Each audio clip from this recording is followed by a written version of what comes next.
Okay, ഉത്തര പാടുന്നു, പാടില്ലേ? Okay.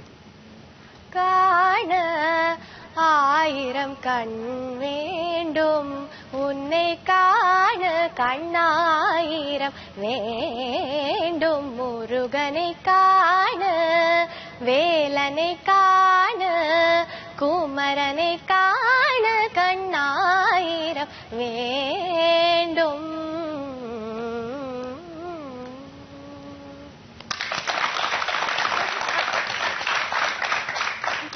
മറന്നുപോയി പണ്ടെങ്ങനെയാ കളിച്ചിരുന്നത്. ഇങ്ങനെയൊക്കെയുള്ള മുദ്രകൾ മറക്കേണ്ട പ്രായമൊന്നും ആയിട്ടില്ലല്ലോ ഊർമിളയ്ക്ക്.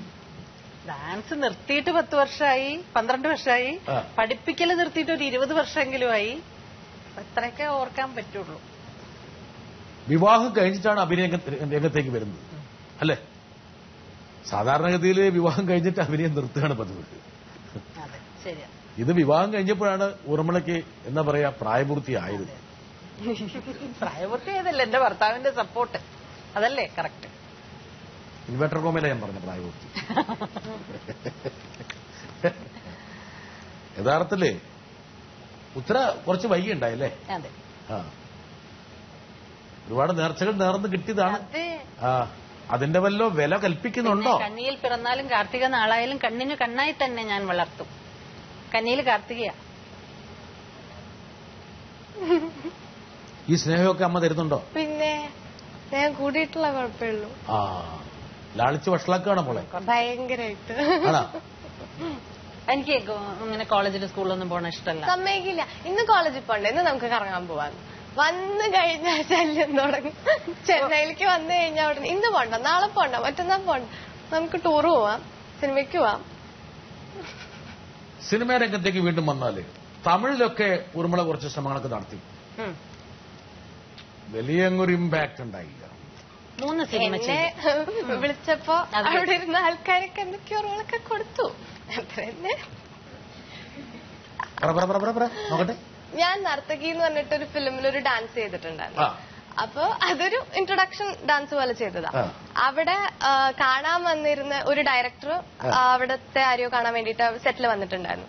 അപ്പൊ പൊതുവെ ഉണ്ടാവണതാണ്, എവിടെ ഏത് ഓഫീസിൽ ചെന്നാലും എവിടെ ചെന്നാലും ഇവരെല്ലാരും കണ്ടു കഴിഞ്ഞാൽ ഇതാരെയാ കുട്ടി, പുതിയ കുട്ടി, എന്തേലും കേട്ടെ, അമ്മയല്ലേ, ആ കുട്ടിയുടെ അമ്മയാണോ, അവരഭിനയിക്കോ, അവര് എന്താ അവര് ഡാൻസ്. ഒരു ഓഫീസിലേക്ക് വന്നു കഴിഞ്ഞാൽ പറയും, സർ ഇതാ പുതു പൊണ്ണ് നടിക്ക വന്നിരിക്കാங்க. ஓ இந்த பொண்ணா, ஓகே உட்கார சொல்ல, அம்மாவா, அம்மா நடிப்பாங்களா, சரி அம்மாவுக்கு கண்டிப்பா ரோல் இருக்கு, பொண்ணோட காரியம் யோசிச்சுட்டு சொல்றேன், அம்மாவுக்கு கண்டிப்பா ரோல் இருக்கு, இந்த மாதிரி ரோல் அந்த மாதிரி ரோல், பயங்கര എക്സ്പ്ലനേഷൻ. മോളുടെ കെയർ ഓഫില് അമ്മ ഈ തമിഴ് സിനിമയില് അടിച്ചു മാറുകയാണ്. എന്നിട്ട് അവിടെ ഇരുന്നോണ്ട് തന്നെ എന്നെ ഞെക്കും. അമ്മ ഇടയ്ക്ക് കയറി ഗോളടിക്കണത് എനിക്ക് ഇഷ്ടാവണില്ല, അമ്മ നിന്റെ കൂടെ വരണ്ട, ഞാൻ പൊക്കോളാന്നൊക്കെ പറയും, ഞാൻ അച്ഛനും കൂടെ പോവാന്നൊക്കെ പറയും. കമ്പാരിസണും കൂടെ തുടങ്ങും.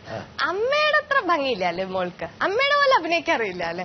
മനുഷ്യന്റെ അവസാനത്തേക്ക് ശരി ഞാൻ വന്നിട്ടേ ഇല്ല, ഇനി അമ്മ ഒറ്റയ്ക്ക് അങ്ങോട്ട് പോയാ മതി. അങ്ങനെയാവോ? അങ്ങനെ കുറെ സിനിമയൊക്കെ ലോകത്തുണ്ടാവൂ. എന്താ ചെയ്യാ, സൗന്ദര്യമൊരു ശാപമാണ്. ഓ, പറയുമ്പോ ചെറിയൊരു അഹങ്കാരം. എന്തൊരു കഷ്ടം. ബാക്കി ആര് പറഞ്ഞാലും തമാശ, നമ്മള് പറയാൻ പാടില്ല. അത് ഒന്ന് നോക്കാം. ഈ നിങ്ങൾ തമ്മിൽ ഈ സൗന്ദര്യം അങ്ങോട്ടും ഇങ്ങോട്ടും എന്താണ് ചർച്ച ചെയ്യപ്പെട്ടിട്ടുണ്ടോ? ഊർമിളയാണോ അതോ ഉത്തരയാണോ കൂടുതൽ സുന്ദരി എന്ന് ഉത്തര എപ്പോഴെങ്കിലും ചിന്തിച്ചിട്ടുണ്ടോ? അമ്മയാണോ മോളാണോ ഇപ്പോഴും സുന്ദരി? അമ്മ തന്നെ. വെറുതെ ആ അമ്മേനെ കമ്പത്ത് കേട്ടുന്നു. പാവം കേട്ടോ, അതിന്റെ ഒരു പേടിച്ചിട്ട് പറഞ്ഞാണോ? അമ്മയും ഞാനും അല്ല, അമ്മൂമ്മയെ കണ്ടു കഴിഞ്ഞാൽ ഞങ്ങൾ രണ്ടുപേരും ഒന്നും അല്ലാന്ന് തോന്നുന്നു. സത്യം, അത് സത്യം. അമ്മമ്മയ്ക്കാണ് ക്രെഡിറ്റ് കൂടുതൽ. അതെ. തമിഴില് ഊർമിള ക്ലച്ച് പിടിച്ചില്ല, അതെന്ത് പറ്റി? ക്ലച്ച് പിടിക്കാനായിട്ടില്ലല്ലോ. ഞാനിപ്പോ 2-3 കൊല്ലം ആയിട്ടുള്ളൂ തുടങ്ങിയിട്ട്. ഞാൻ പറഞ്ഞില്ല, ആദ്യത്തെ സിനിമ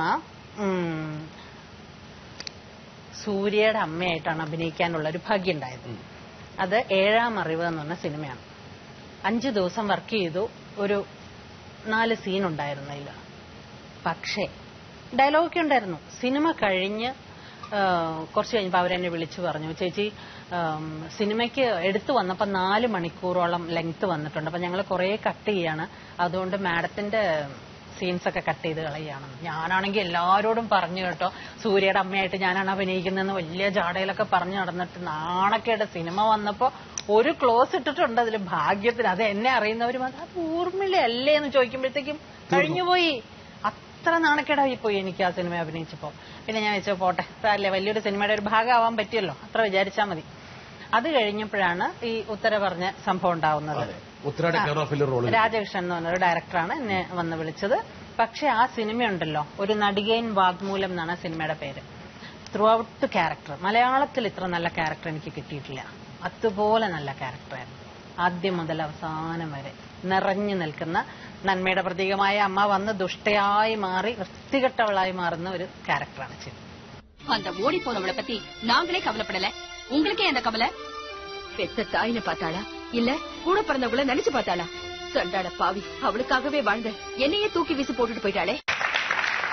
അത് കഴിഞ്ഞതായി ഇപ്പോ രവി കെ ചന്ദ്രന്റെ യാൻ എന്ന് പറഞ്ഞ സിനിമ ഇപ്പോഴാണ് വരുന്നത്, നോക്കിക്കോളൂ. ഈയിടെ ഊർമിള എന്നോട് പറഞ്ഞു, തമിഴ് സിനിമയില് ചാലഞ്ചിങ് ആയിട്ടുള്ള ചില ക്യാരക്ടേഴ്സിനെ അവതരിപ്പിക്കാനുള്ള അവസരം ലഭിക്കുകയുണ്ടായി എന്ന് പറഞ്ഞു. പക്ഷെ ഞങ്ങളുടെ ദൗർഭാഗ്യം, അതായത് മലയാളികളുടെ ദൗർഭാഗ്യം എന്ന് പറയട്ടെ, ആ സിനിമകളൊന്നും കാണാനുള്ള ഒരു അവസരം ഞങ്ങൾക്ക് ഉണ്ടായില്ല. അപ്പൊ അതിനെക്കുറിച്ച് അറിയാൻ എനിക്ക് നല്ലൊരു ആകാംക്ഷയുണ്ട്, അതൊന്ന് പറഞ്ഞാൽ നന്നായിരിക്കും. ശ്രീകുമാരി ചേച്ചി എന്റെ നല്ല സുഹൃത്താണ് കേട്ടോ, എന്റെ ഒരു വെൽവിഷറാണ്. എന്നെ എപ്പോഴും നല്ലതായിട്ട് പറഞ്ഞ് നന്നായിട്ട് ഒരു നല്ലൊരു സുഹൃത്ത് തന്നെയാണ് ശരിക്കും പറഞ്ഞത്. അപ്പോ ശ്രീകുമാരി ചേച്ചി പറഞ്ഞതിനോട് യോജിക്കണം. കാരണം ഈ നടികൻ വാഗ്മൂലം എന്ന് പറഞ്ഞ സിനിമ അത്ര ഹിറ്റായില്ല, ഒരാഴ്ച ഓടി അത് പോയി. നല്ല ക്യാരക്ടർ ചെയ്ത എനിക്ക് യോഗമില്ല, പിന്നെ എന്താ ഞാൻ ചെയ്യുക? നല്ല ക്യാരക്ടർ ചെയ്താൽ അത് പടം ഓടിയില്ലെങ്കിൽ പിന്നെ എനിക്ക് യോഗമില്ല എന്നല്ലേ പറയാൻ പറ്റുള്ളൂ. അത് കഴിഞ്ഞിട്ടാണ് ഈ രവി കെ ചന്ദ്രന്റെ യാൻ എന്ന് പറഞ്ഞ സിനിമ, ജീവയുടെ കൂടെയാണ് വർക്ക് ചെയ്തിരിക്കുന്നത്, ജീവൻ തുളസി. ആ സിനിമയിൽ ഒരു തരക്കേടില്ലാത്തൊരു ക്യാരക്ടർ ചെയ്തിട്ടുണ്ട്. അത് ഉടനെ വരുമായിരിക്കും, അത് കേരളത്തിലും തീർച്ചയായിട്ടും റിലീസ് ഉണ്ടാവും. ചെറിയ ചെറിയ പ്രശ്നങ്ങളുണ്ടെന്നാണ് ആൾക്കാർ പറയുന്നത്. പ്രശ്നമുണ്ടോ എനിക്ക്? അതായത് സാധാരണഗതിയിൽ ഗ്രാഫ് വളരെ മേൽപോട്ട് പോകേണ്ടതാണ്, പക്ഷെ എവിടേക്ക് എത്തുമ്പോഴേക്കും എങ്ങനെയെങ്കിലും ഒക്കെ കൊണ്ടത് താഴേക്ക് വരും. ജാതകത്തിന് എന്തെങ്കിലും പ്രശ്നമുണ്ടോ? അമ്മയുടെ ഹാപ്പി ആയിട്ടിരിക്കല്ലേ, ഇതിനകത്ത് പ്രശ്നം. ആള് ഹാപ്പിയാണല്ലോ, അത് പോരെ. ഗ്രാഫ് എങ്ങോട്ടെങ്കിലും പോകട്ടെ, നമുക്കെന്താ.